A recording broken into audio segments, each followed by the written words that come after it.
Morning, good people. It's Iceberg. Happy Wednesday to you. Hopefully your day has gotten off to a pleasant start. Hopefully you woke up and spoke your positive affirmations to yourself. Got your day kicked off right. Telling yourself all of the great and wonderful things that you need to hear. Working on that positive mental health. That's what it's all about. I'm getting right to it on this one because it's important, and it's important to me. I think it should be important to you, and it always suits the times. Mental health, people. Mental health impairments and what it is like to deal with your own mental health impairments, because it's very easy. There's a lot of people right now who have mental health impairments going on, but as I've said multiple times, and I'm going to say again, the first step to dealing with one's mental health impairments is recognizing that you have a mental health impairment, whatever it is. We all deal with them in all different ways. I'm currently dealing with one, and I'll share with you in a second. But there's a lot of people who, under the sound of my voice, who have other mental health impairments. They may have STS, they may have a whole bunch of things. They may have narcissist complex disorder. There's a whole bunch of mental health impairments out there. But what is easy for a lot of us to do is point at someone else's mental health impairment without taking a look at what our own mental health impairments are. The way that we get better as a people, this is my opinion, is by focusing on and working to cope with our own mental health impairments and encouraging other people to deal with theirs. But not just constantly pointing out someone else's mental health impairment, because if that person doesn't have a relationship with you, then they're not going to take or accept what you're saying as the truth, because they're going to feel like you don't really know them well enough to diagnose them having something going on with their mental health. So if we take a little more time to look within ourselves and focus on helping our own mental health, then I think we can all get better, because as we get better on our own, it'll cause us to be better to other people, and it'll also hopefully encourage them to do things to seek their own help. Whether that's talking to a counselor. I'm not suggesting medication, because I'm not really, one big on using medication. I like to use natural remedies and methods to get things solved, if at all possible. So speaking to a counselor, talking a lot of things out. That's the way that a lot of these things get solved. But we got to destigmatize talking to counselors, therapists, whatever it is you want to call them. There's a whole bunch of names and titles for them, but they're people that you talk to that help you and give you tools to work through whatever's going on in your brain, so you don't maybe lash out or take some adverse action or reaction to what someone else does or says, or what's going on in your own head, what maybe voices that a person's hearing. So I said that I'm dealing with my own mental health impairment, right? And my voice, I don't know if it sounds different. I don't know where I sound right now because of what I'm dealing with. So a mental health impairment that a lot of people deal with regularly, and a lot of people fail to fully process, so it continues to sit on them, is grief.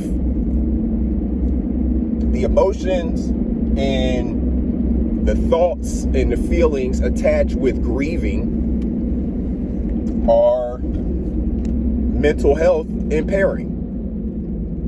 If it's something that's impacting your thoughts, impacting your, ability to function as fully normal, then it is impacting your mental health. So, for example, we unfortunately lost our dog this weekend. He passed. It was sudden, unexpected, and it's an emotional time for us because he was our dog for 13 years. We got him as a puppy, raised him up, all of that good stuff. He got old with us, everything. But when you unexpectedly have to part ways with an animal, with a pet, it's emotional. It's, I don't have children, but I would imagine it's, similar, especially when that losing of a pet now leaves you kind of like an empty nester. The parents who, when they finally get the last child out of the house and now they're empty nesters, it's a different feeling. Not hearing someone, walking up behind you, tapping around the house. Because, like your dogs, if we have floors, it's not carpet, so you hear them tapping on the floor when they walk. You hear their claws tapping. Things like that, so it's a weird feeling not hearing that, not hearing them stumble on the stairs and things like that. So that's a form of grief that a person has to deal with, and you have to process it. Different people process things in different ways. It's, now, whether or not you are processing it healthy or not, that is a whole nother discussion. And that's where having the counselors and different people like that to talk to come into play. You have to have people in your life who can speak to you and you can understand. Man, we got deer walking through the business park. You can understand what they're saying. And I'm not saying you have to take all of their advice or anything like that, but you have to have people in your life who can say things to you and you don't look at what they're saying as a thing of like, you don't know me, stuff like that. You got to have those people where you can't have that excuse to just dismiss what they're saying you don't know me, you can't tell me this, that, whatever. No, you got to have some people who can tell you something, who can tell you when you're dealing with something and they can see it on you. They can see on your face that there's something going on, or they can tell in your actions, your mood, your demeanor, that there's something going on.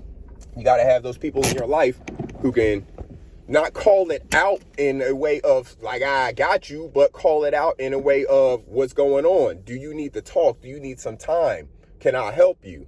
You got to have those people in your life. It's good to surround yourself with people like that, actually. The more that we get comfortable with our own mental health and in tune and in touch with it, the more comfortable you get with having people around you who are going to be quick to notice and recognize when you are having some kind of mental health impairment going on, and they need to pull you to the side and say, hey, do you need a hug? Do you need a beer? What is it that you need? Do you need a conversation?